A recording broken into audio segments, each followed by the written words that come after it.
Gede Pasek Suardike mengundurkan diri sebagai Sekretaris Jenderal DPP Partai Hanura. Pengunduran dirinya disampaikan kepada Ketua Umum Partai Hanura. Mantan DPR RI ini tidak banyak memberikan keterangan saat dikonfirmasi Kamis 28 Oktober. Dia hanya menyampaikan akan menjelaskan di kemudian hari soal itu, sementara pernyataan pengunduran dirinya ditujukan kepada seluruh pengurus DPP, DPD, DPC, PAC, dan kader Hanura seluruh Indonesia. Surat resmi pengunduran diri tersebut merupakan kelanjutan penyampaian lisan kepada Ketua Umum Partai sebelumnya. Kata Pasek Suardike, banyak suka dan duka selama ia menjadi sekjen dalam melayani kebutuhan organisasi.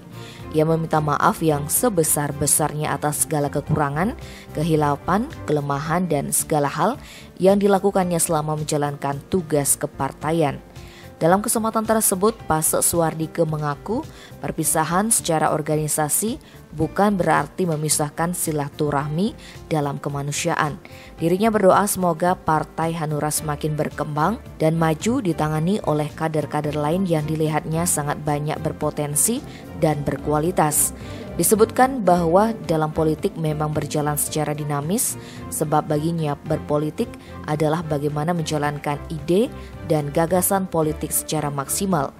Jika itu tidak berjalan, maka perlu diberikan kesempatan yang lain untuk mengisi jabatan yang ditinggalkan.